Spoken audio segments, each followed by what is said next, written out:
अस्सलाम वालेकुम, क्या हाल है आप सबके। Welcome to the CSS examined international law series. अब जो है हम इसको सीरीज एज अ सीरीज लेके चल रहे हैं इंटरनेशनल लॉ को, और हम इसको मुख्तलिफ जो है इसके टॉपिक्स उनको सतही लेवल पे उनको डिस्कस कर रहे हैं, क्योंकि इतना हमें जो टाइम कंस्ट्रेंट्स हैं वो हमें अलाउ नहीं करते कि हम इसको इन डेप्थ जाके पढ़ें, लेकिन हम उसकी बेसिक नो हाउ जो है वो हम लेने की इधर कोशिश करते हैं और आपको आप तक पहुंचाने की कोशिश कर रहे हैं कि आपको बेसिक उसकी अंडरस्टैंडिंग हो जाए। और जब आप अगर हमारे रेगुलर सेशंस में पढ़ते हैं या खुद पढ़ते हैं तो आपको उसकी बेसिक नॉलेज हो, और ताकि आपका इतना ज्यादा टाइम उस पर वेस्ट ना हो। तो आज का हमारा जो टॉपिक है वो जी सब्जेक्ट्स ऑफ इंटरनेशनल लॉ, जो कि बड़ा इंपॉर्टेंट एक टॉपिक है, और इसके ऊपर जो है मोर लेस हर साल ही तकरीबन जो है इसके ऊपर क्वेश्चन आता होता है, वन वे और दी अदर इसके ऊपर क्वेश्चन आता होता है। और वो मुख्तलिफ एंगल से इसके ऊपर क्वेश्चन पूछ लेता है कि कभी इंडिविजुअल्स के हवाले से, कभी स्टेट्स के हवाले से, कभी मल्टीनेशनल कॉर्पोरेशंस के हवाले से, इस हवाले से वो मुख्तलिफ क्वेश्चन जो है वो पूछ लेता है। तो आज हमने पढ़ना है जी कि सब्जेक्ट्स ऑफ इंटरनेशनल लॉ है क्या, और इसके ऊपर मुख्तलिफ जो थेरीज हैं वो क्या कहती है। ठीक है, तो लेट स्टार्ट। सबसे पहले जी सब्जेक्ट्स ऑफ इंटरनेशनल लॉ, एक इसकी डेफिनेशन पढ़ लेते हैं कि सब्जेक्ट ऑफ इंटरनेशनल लॉ होता कौन है। वो कहते हैं जी an entity which possesses international personality is called an international subject of international law। अब जो इंटरनेशनल पर्सनैलिटी है या इंटरनेशनल पर्सन है वो कौन होता है? वो होता है जो कि capable of possessing international rights and duties. For example, states जो है are the primary subjects of international law. अब स्टेट्स की कुछ राइट्स हैं, कुछ ड्यूटीज हैं।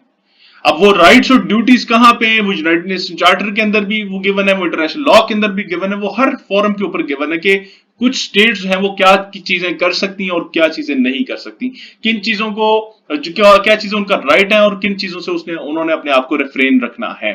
फॉर एग्जाम्पल, आपको मैं छोटी सी एग्जाम्पल देता हूं कि आर्टिकल 2 सब clause 4 of United Nations charter क्या कहता है कि states shall refrain from using of force और threat of use of force in their international relations. तो ये स्टेट्स की ड्यूटी है।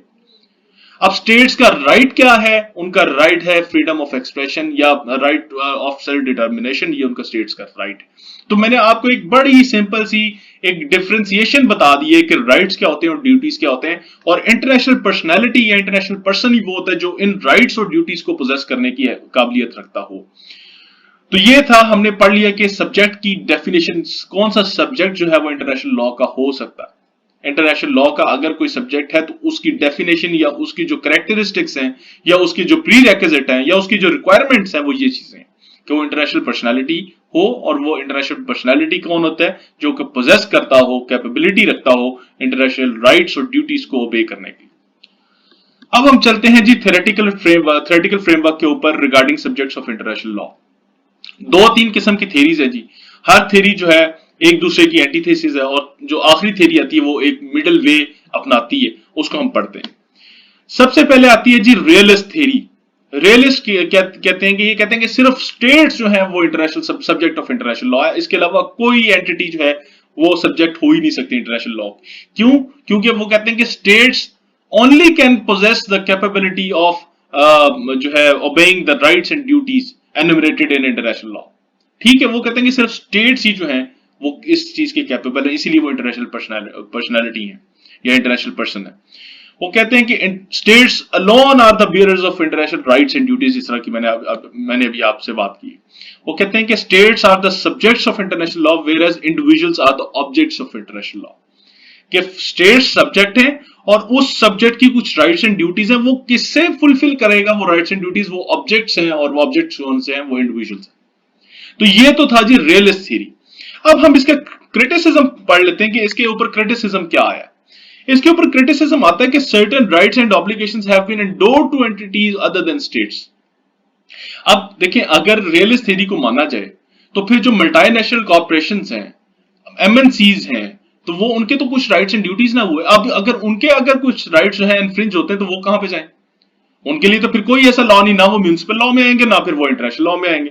फॉर एग्जाम्पल, अगर मैकडोनल्ड्स है, मैकडोनल्ड पाकिस्तान के अंदर अपना एक फ्रेंचाइज खोलती है और मैकडोनल्ड्स के साथ फ्रॉड हो जाता है, तो वो अगर पाकिस्तान की म्यूनिसिपल कोर्ट के अंदर अपना केस प्रेजेंट करेंगे, ठीक है, तो पाकिस्तान वो तो कहेंगे कि हमारी ये जो बाइस था, ये प्रेजुडिस था इनका हमारे खिलाफ, तो होगा ही नहीं। तो वो इसलिए कहेंगे कि उनका जो इंटरनेशनल राइट्स हैं या ड्यूटीज हैं जो, वो इंटरनेशनल लॉ का सब्जेक्ट इसलिए बनता है क्योंकि वो अगर उनके साथ कोई फ्रॉड हो जाता है, उनके राइट्स जो है इन्फ्रिंज होते हैं, तो वो किधर लेके जाएंगे। तो एक बड़ी छोटी सी एग्जांपल मैंने आपको दी है कि कुछ अब ऐसे राइट्स और ड्यूटीज अदर एंटिटीज को भी वो जो है मिल चुके हुए हैं अदर देन स्टेट। ठीक है जी, तो ये उसका बड़ा क्रिटिसिज्म है कि स्टेट्स जो है वो अब इधर एक और क्वेश्चन भी, एक और क्रिटिसिज्म भी आता है कि वो लोग पूछते हैं कि what is a state. State तो एक फिक्शनल वो एंटिटी है ना, वो एक नॉन टेंजिबल एंटिटी है, वो तो एक फिजिकल एंटिटी तो नहीं है। फॉर एग्जाम्पल वो स्टेट, उसकी कोई सोल नहीं है, वो अपने बिहाफ पे तो कोई चीज एक्ट नहीं कर सकती ना, उसके लिए उसको बंदों की जरूरत पड़ेगी, उनको इंडिविजुअल्स की जरूरत पड़ेगी, उनको कॉर्पोरेशंस की, उनको इंस्टीट्यूशंस की जरूरत पड़ेगी कि जहां से वो अपने राइट्स और ड्यूटीज को जो है वो फुलफिल कर सके। तो वो कहते हैं कि असल में जो बंदे हैं वो ये हैं जो कि स्टेट्स के अफेयर्स को रन कर रहे होते हैं। अब ये चीज हम आगे पढ़ते हैं कि फिक्शनल थ्योरी यही चीज बात करती है, ये एंटीथीसिस है रियलिस्ट थ्योरी का। ये कहते हैं कि स्टेट्स नहीं, सिर्फ individuals are the subject of international law, क्योंकि ये इंडिविजुअल्स ही हैं जो कि स्टेट अफेयर्स को रन कर रहे होते हैं, और अल्टीमेटली जो उनके स्टेट्स की राइट्स और ड्यूटीज होती है ये इन्होंने ही फुलफिल करने होते हैं। ठीक है, तो वो कहते हैं कि जैसा मैंने बात की कि states have no soul, no capacity to form an autonomous will. States जो है वो एक बेजान चीज है, बेजान एंटिटी है। ये थ्रू देयर इंडिविजुअल्स या उनके जो हेल्म ऑफ स्टेट अफेयर्स में लोग बैठे हुए हैं, वो उनके थ्रू जुडिशरी में, मुख्तलिफ इंस्टीट्यूशंस में, ब्यूरोक्रेसी में, ये लोग जो हैं ये आके जाके आपके स्टेट अफेयर को रन करेंगे, और यही कैपेबल है कि उनके राइट्स और ड्यूटीज को फुलफिल कर सकें। और अगर राइट्स एंड ड्यूटीज फुलफिल नहीं होते तो अल्टीमेटली ऑनर्स जो भी है वो जो स्टेट पे आएगा वो अल्टीमेटली इंडिविजुअल्स के ऊपर ही आएगा। फॉर एग्जाम्पल वो गवर्नमेंट्स के ऊपर आएगा। अभी रिकोडिक का केस आया, रिकोडिक का जो केस है वो पाकिस्तान को पेनल्टी पे करनी पड़ी, लेकिन पेनल्टी गवर्नमेंट ऑफ पाकिस्तान पे करनी है। वो स्टेट ऑफ पाकिस्तान तो एक सुपरफिशियल जो है वो एंटिटी है ना, वो जो है अपनी ऑटोनोमस विल तो कर ही नहीं सकती, वो तो बेजान है। तो पैसे किसने पे करने हैं? अगर पाकिस्तान ये केस हारता है तो वो पाकिस्तान की गवर्नमेंट ने करने। वो अल्टीमेटली आपके लोगों के ऊपर टैक्सेस लगेंगे, आपके टैक्सेस से वो पैसे बाहर जाएंगे और उनको हम पे करेंगे जितने भी बिलियन डॉलर्स है।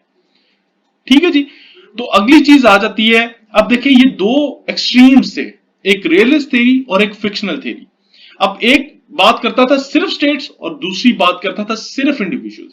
लेकिन क्या है कि ना सिर्फ स्टेट्स ना सिर्फ इंडिविजुअल्स, बल्कि इसके अंदर मुख्तलिफ एंटिटीज दूसरी भी आती हैं, इसके अंदर मल्टीनेशनल कॉर्पोरेशंस भी आती हैं, इसके अंदर जो है नॉन स्टेट एक्टर्स भी आते हैं, इसके अंदर बिलिजरेंसी भी आती है, मुख्तलिफ किस्म के जो है एंटिटीज आती हैं। तो they all are the subjects of international law.